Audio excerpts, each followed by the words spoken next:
زندگی میں کچھ فیصلے ایسے ہوتے ہیں جو ہماری پوری زندگی کا رخ بدل دیتے ہیں۔ ایک ایسا ہی فیصلہ مایا اور بوبزی نے کیا تھا۔ ایک ایسا فیصلہ جس نے ان کی خوشیوں کو ایک لمحے میں روک دیا اور انہیں ایک ایسی دنیا میں لے آیا جہاں سے واپسی کا راستہ شاید کبھی نہیں ملتا۔ آج ان کی شادی کی سالگرہ ہے۔ ہر سال کی طرح اس سال بھی وہ اس دن کو یادگار بنانے کے لیے نکلے ہیں۔ ان کا سفر ایک خوبصورت سمندر سے شروع ہوتا ہے۔ وہ کچھ دیر کے لیے اس خاموش ماحول میں سکون کے پل بتانا چاہتے تھے، لیکن پھر ان کی منزل کہیں اور تھی۔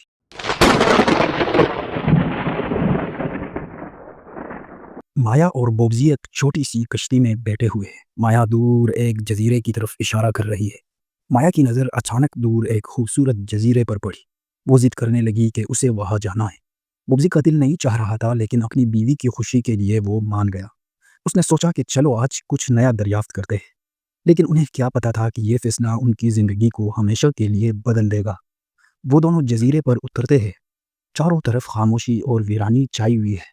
جیسے ہی انہوں نے اس جزیرے پر قدم رکھا، انہیں احساس ہوا کہ دور سے دکھنے والی ہر خوبصورت چیز حقیقت میں ایسی نہیں ہوتی۔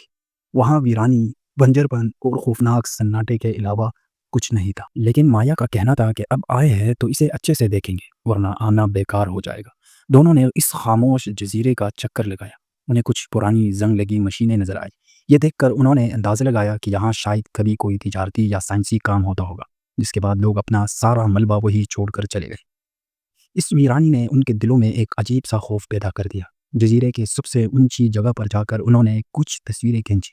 کچھ لمحے سکون سے بتانے کے بعد بوبزی نے دیکھا کہ آسمان کالا ہوتا جا رہا ہے۔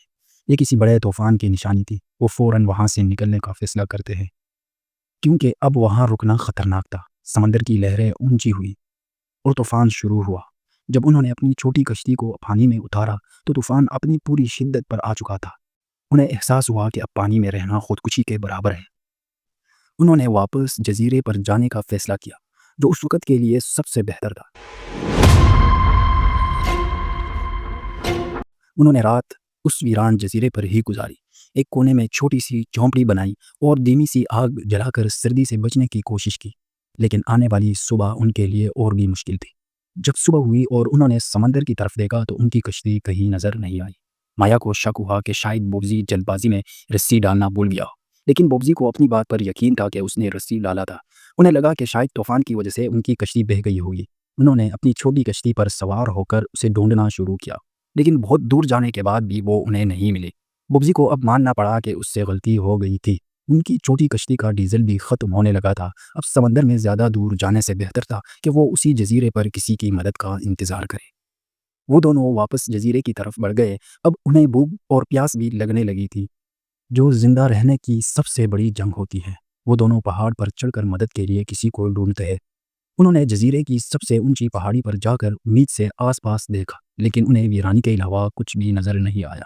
ہاں، انہیں ایک پتھر سے بہتا ہوا صاف پانی ضرور ملا، جسے پی کر انہوں نے 2 دن کی پیاس بجھائی۔ اسی پانی کے آس پاس انہیں کھانے کے لیے کچھ پودے بھی مل گئے، جس سے ان میں تھوڑی طاقت واپس آئی۔ پھر انہیں خیال آیا کہ اگر انہیں کسی کو بچاؤ کے لیے بلانا ہے تو انہیں SOS کا نشان بنانا ہوگا۔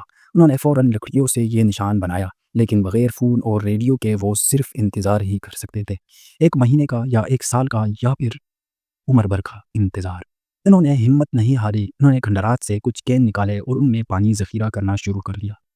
ایک دن بوبزی کو پہاڑی پر 3 قبریں نظر آئی، جو اس بات کا ثبوت تھا کہ یہاں پہلے بھی لوگ رہ چکے تھے اور یہی مر گئے تھے۔ یہ سوچ ان کے دل میں ایک نیا خوف لے آئی۔ دن گزرتے جا رہے تھے، لیکن کچھ نہیں بدل رہا تھا۔ کھانے کی کمی کی وجہ سے وہ کمزور ہو گئے تھے۔ بوبزی اپنی بیوی کا حوصلہ بڑھاتا رہتا تھا اور کہتا تھا کہ انہیں ہار نہیں ماننی، لیکن یہ الفاظ مایا کو اندرونی طاقت نہیں دے پاتی۔ ایک دن کام کرتے کرتے مایا بے ہوش ہو گئی۔ بوبزی اسے فوراً جھونپڑی میں لے کر آیا۔ پوری رات سوچنے کے بعد بوبزی نے فیصلہ کیا کہ وہ اب ہاتھ پر ہاتھ رکھ کر نہیں بیٹھے گا۔ اسے کچھ کرنا پڑے گا۔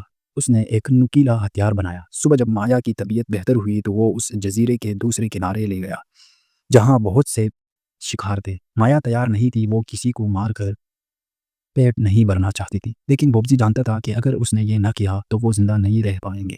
اس نے ایک پینکون کو مار ڈالا۔ کئی دنوں بعد انہوں نے پہلی بار کچھ اچھی اور غذائیت سے بھرپور خوراک کھائی، جس سے ان میں جان لوٹ آئی۔ دونوں خوش ہیں، اب ان کی زندگی میں کچھ بہتری آنے لگی تھی۔ کھانا اور پانی تھا، لیکن یہ خوشحالی زیادہ دیر تک نہیں چلی۔ جب آپ ہر دن کسی کا انتظار کرتے ہیں تو وقت سوئی کی طرح چبھتا ہے۔ انہیں لگا کہ مدد کی آس میں وہ اپنی پوری زندگی اسی جزیرے پر گزار دیں گے۔ جب وہ شکار کے لیے واپس گئے تو وہاں سناٹا تھا، ایک بھی شکار نہیں تھا وہاں پر۔ یہ چیز مایا کو پوری طرح سے توڑ گئی۔ وہی واپس آ گئے جہاں سے شروع کیا تھا۔ مایوسی کے ان لمحوں میں اچانک انہیں ایک جہاز کی روشنی نظر آئی۔ وہ فوراً بھاگ کر کنارے پر آئے اور چلانے لگے، لیکن چاند والے اگر زمین والوں کو دیکھ کر چلائے تو کیا وہ سن پائیں گے؟ انہیں آگ جلانی چاہیے تھی، دھواں پیدا کرنا چاہیے تھا۔ مایا نے کوشش کی، لیکن تب تک بوبزی نے چھوٹی کشتی لی اور سمندر میں کود گیا۔ اس نے کہا کہ وہ جہاز کے قریب جائے گا تاکہ وہ اسے دیکھ سکے۔ مایا چلاتی رہی، واپس آ جاؤ، بہت خطرہ ہے، لیکن وہ نہیں مانا۔ یہ واحد موقع تھا اور وہ اسے گنوانا نہیں چاہتا تھا۔ کچھ ہی دور جانے کے بعد وہی ہوا جس کا خوف تھا۔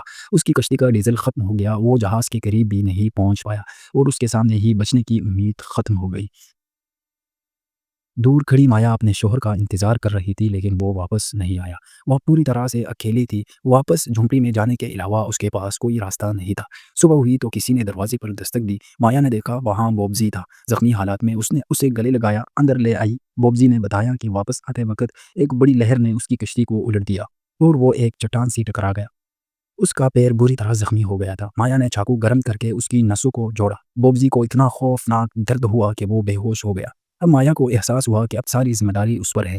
اسے ہر چیز کا خیال رکھنا پڑے گا، کیونکہ بوبزی اب چلنے کی حالت میں نہیں تھا۔ دھیرے دھیرے وقت گزرتا گیا۔ انہیں اندازہ بھی نہیں ہوا کہ اس ویران جگہ پر رہتے ہوئے انہیں 1 مہینے سے بھی زیادہ کا عرصہ گزر چکا تھا۔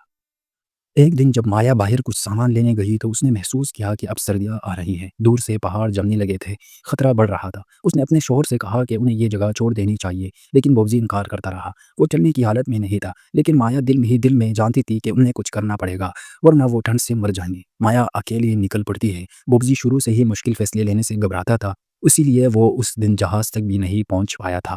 ایک رات جب بوبزی سو رہا تھا، مایا نے کچھ سامان لیا اور اکیلی باہر نکل پڑی، اس امید کے ساتھ کہ جب وہ واپس آئے گی تو کسی کو ساتھ لے آئے گی۔ یہ سفر آسان نہیں تھا، تیز خون جما دینے والی ہوائیں چل رہی تھی، چاروں طرف صرف سفید برف ہی برف تھی، لیکن مایا چلتی جا رہی تھی جیسے اس نے ٹھان لی ہو کہ اس بار یا تو وہ واپس آئے گی یا پھر وہی ختم ہو جائے گی۔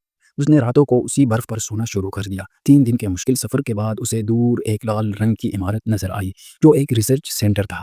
مایا کی زندگی وہاں سے شروع ہو سکتی تھی۔ وہ بھاگتی ہوئی اس عمارت کے اندر گئی۔ وہاں کوئی نہیں تھا، لیکن کھانے پینے کی چیزیں اور گرم کپڑے موجود تھے۔ سب سے پہلے اس نے تازہ دم ہو کر پیٹ بھر کر کھانا کھایا۔ اسے وہاں ایک بورڈ بھی ملا۔ مایا میں جیسے ایک نئی جان آ گئی تھی۔ اس نے فوراً کھانے کا سامان اکٹھا کیا اور تیزی سے اپنی جھونپڑی کی طرف نکل پڑی۔ جب وہ واپس پہنچی تو اندھیرا ہو چکا تھا۔ اس نے دیکھا کہ ایک خوفناک طوفان نے جھونپڑی گرا دی ہے، جس کے نیچے بوبزی دبا ہوا ہے۔ اس کا پورا جسم جم چکا تھا۔ وہ فوراً اسے کھینچ کر بورڈ پر لے آئی اور پھر اسے اس اسٹیشن میں لے جا کر گرم کپڑوں سے ڈھک دیا۔ دھیرے دھیرے اس کا جسم گرم ہونے لگا اور اس کی حالت میں بہتری آنے لگی۔ مایا اور بوبزی اب ریسرچ سینٹر میں ہے اور محفوظ ہے۔ اب دونوں خوش تھے، انہیں رہنے کے لیے چھت مل گئی تھی اور بوبزی بھی کافی حد تک ٹھیک ہو چکا تھا۔ ایک رات وہ دونوں ڈانس بھی کرتے ہیں۔ پھر ایک دن وہ لمحہ آ ہی گیا جس کا انہیں 42 دن سے انتظار تھا۔ سائنسی ٹیم وہاں پہنچ چکی تھی، یعنی اب وہ بچ جائیں گے۔ مایا فوراً بوبزی کے گلے لگ گئی کیونکہ اب سب کچھ ٹھیک ہو جائے گا، اور اسی کے ساتھ یہ کہانی بھی ختم ہو جاتی ہے۔ یہ تھی مایا اور بوبزی کی کہانی، ایک کہانی جس میں ایک فیصلے نے ان کی زندگی کو ہمیشہ کے لیے ایک جزیرے پر روک دیا تھا۔ اگر آپ کے ذہن میں اس کہانی سے متعلق کوئی سوال ہے تو کمنٹس میں ضرور پوچھیے، ہم جلد ہی آپ کے سوالوں کا جواب دیں گے۔ ملتے ہیں اگلی ویڈیو میں، لائک کر کے چینل کو سبسکرائب کریں۔